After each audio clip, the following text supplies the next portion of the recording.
এটালৈ আকৌ নতুন ভিডিঅ' এটালৈ আপোনালোকক সকলোকে স্বাগতম জনাইছোঁ। এইবাৰ ভিডিঅ'টো অলপ বেলেগ ধৰণৰ হ'ব, মানে কোনো উৎপাত কৰি কৰা ভিডিঅ' নহয়। এইটো এটা হৈছে ভক্তিমূলক এটা ভিডিঅ' আৰু আপোনালোকে নিশ্চয় সকলোৱে চিনি পায়, মোৰ থাম্বনেইলত দেখি গম পাইছে, প্ৰাণজিৎ গগৈ ডাঙৰীয়া। তেখেত আমাৰ বৰুৱা গাঁৱৰ আমাৰ গাঁৱৰ ওচৰতে বৰুৱা গাঁৱলৈ আহিছে। গতিকে আজি তেওঁক লৈ মই ভিডিঅ' আগবঢ়াওঁ আৰু ভিডিঅ'টো চাওক একেলগে। আৰু তেখেতৰ যি সুন্দৰ কণ্ঠ আপোনালোকে এতিয়াও শুনি আছে। এইফালে এতিয়া ভাগৱত পাঠ কৰি আছে আৰু আপোনালোককো এতিয়া দেখাওঁ বলক, ধুনীয়াকৈ চাওঁ। আৰু লগত আৰু বহুত মানুহ আহিছে, চিনাকি পাব পাৰোঁ নে নোৱাৰোঁ বা কথা পাতিব পাৰোঁ নে নোৱাৰোঁ তেওঁলোকক লগত। আপোনালোকে চাই থাকক শেষলৈকে ভিডিঅ'টো, আৰু কেনেকুৱা মানে জনাব।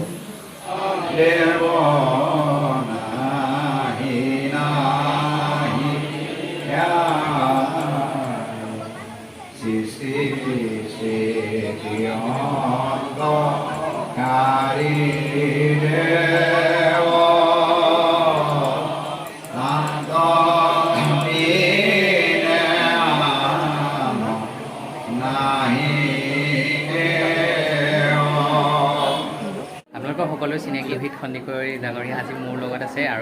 আৰু আপোনালোকক আজি লগ কৰাই দিছোঁ, বৰুৱা গাঁৱলৈ আহিছিলে বিশেষভাৱে, আৰু তেখেতৰ পৰা কিবা এটা জানিব বিচাৰিছোঁ আমি। কেনেকুৱা লাগিছে আহি?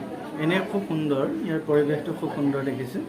আৰু ভক্ত পৰিয়ালটি যি মহৎ কাৰ্য সম্পাদন কৰিছে, আমি অন্তৰৰ নিবিত কোণৰ পৰা শ্ৰদ্ধা জনাইছোঁ। আৰু ভৱিষ্যত যাতে এই বৰুৱা গাঁৱৰ ভক্তপ্ৰাণ বৈষ্ণৱবৃন্দ ঈশ্বৰৰ চৰণত ৰামকৃষ্ণ সবাৰো মতি হওক। আৰু তোমাকো লগ পাই ভাল লাগিল। সকলোৱে আপোনালোকে চেনেলভাগ চাব, আগবঢ়াই দিব। আমি ভাইটি উজ্জ্বল ভৱিষ্যত কামনা মহামিত্ৰ ভকত একান্ত, এইটোৱে ভগৱন্ত পুৰুষৰ আপুনি মই জীৱৰ প্ৰতি নিৰ্দেশ যে মই তোমাক কম উদ্ধৱ। কি কাৰণে কম? এটাই কাৰণ তুমি মোৰ মহামিত্ৰ। দ্বিতীয় কাৰণটো হ'ল তুমি মোৰ একান্ত ভকত। এই দুটাই কাৰণ। এই দুটা কাৰণকে দোহাই দি ভগৱন্তই উদ্ধৱৰ আগত সমস্ত ভক্তি জ্ঞান প্ৰদান কৰি থৈ গ'ল। তেতিয়া আপোনাৰ মোৰ আগত শাস্ত্ৰৰূপী ভগৱন্ত, শাস্ত্ৰৰূপী গুৰুৱে আপোনাক মোক নিৰ্দেশ কৰি আছে সমস্তখিনি ভক্তি জ্ঞান। তাৰ পাছতো আপুনি মই যে উপলব্ধি কৰিব পৰা নাই, তাৰ পাছতো আপুনি মই যে হৃদয়ংগম কৰিব পৰা নাই, উত্তৰটো হ'ল আপুনি মই ভগৱন্তৰ মহামিত্ৰ হ'ব পৰা।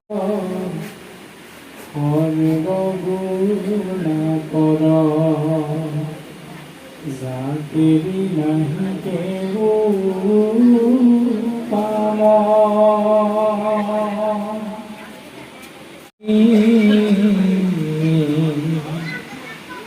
আমাৰ পৰম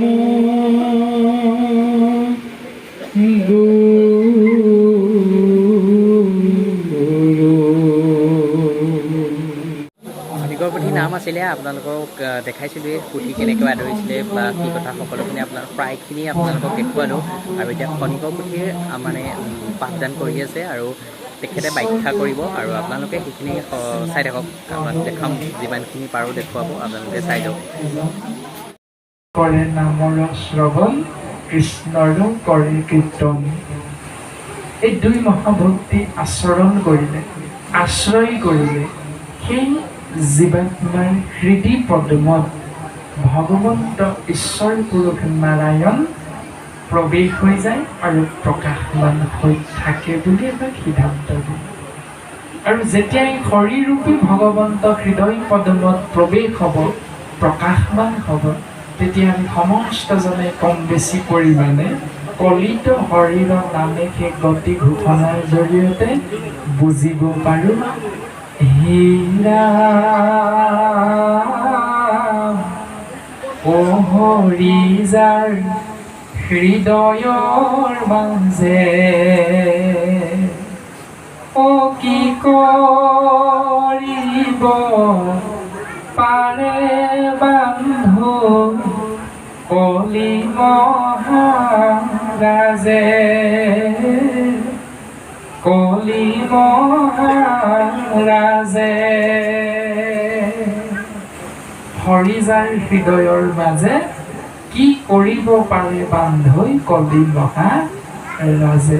এতিয়া কলি মহাৰাজে আপোনাক মোক একো কৰিব নোৱাৰে যদিহে হৰিৰূপী ভগৱন্ত, নামৰূপী ভগৱন্ত আপোনাৰ মোৰ হৃদয় পদ্মত অহৰহ বিৰাজমান হৈ থাকে। কোনো পৰম বৈষ্ণৱকে এই মহান দায়িত্বভাগী অৰ্পণ কৰকচোন, কিয়নো আমি মহান দায়িত্বভাগী পালন কৰিব পৰা শক্তি সামৰ্থ্য আমাৰ একেবাৰে নাই। যদিও আমাৰ কাষতে বহি থকা আজি মূল আচাৰ্য হিচাপে পাঠক বাপজনাই নাম অপৰাধ পদচন্দ পাঠ কৰিলে, তথাপিতো সেই সুৰ যেন আমাৰ কীৰ্তনৰ সুৰ নহয় তেনে অনুভৱ হৈছে। কিয়নো ইয়াৰ বিয়া নামৰ এক সুৰৰ লগতহে ইয়াক সামঞ্জস্য আমি শ্ৰৱণ কৰিবলৈ পোৱা গ'ল। কিন্তু আমাক যদি আপোনাভাৱে কয় বা আপুনিয়ে পাঠ কৰি দিয়ক, কিন্তু আমাৰো সিমান শক্তি নাই। কিয়নো আমি কীৰ্তন গ্ৰন্থৰ লগত সৰুৰ পৰা যেনেধৰণে আচলতে আমি চিনা পৰিচয় হ'ব লাগিছিল, আমাৰে দুৰ্ভাগ্য আমিও তেনেধৰণে পৰিচয় হ'ব আজিলৈকে হ'ব পৰা নাই।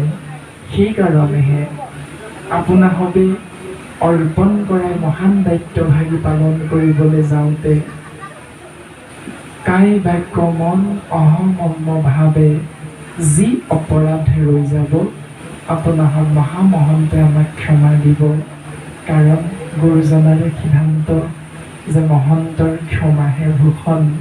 আপোনাক মহামহন্ত আৰু আমি মহামূৰ্খমতী দায়িত্ব দিছে যেতিয়া, গুৰুজনাৰে সিদ্ধান্ত যে আজ্ঞা পৰে ভক্তি, আজ্ঞা নহ'লে কাৰ শক্তি, অৰ্থাৎ বিনা গুৰু চৰণে ভকতি তৰতি মুকুতি কবহু নহয়।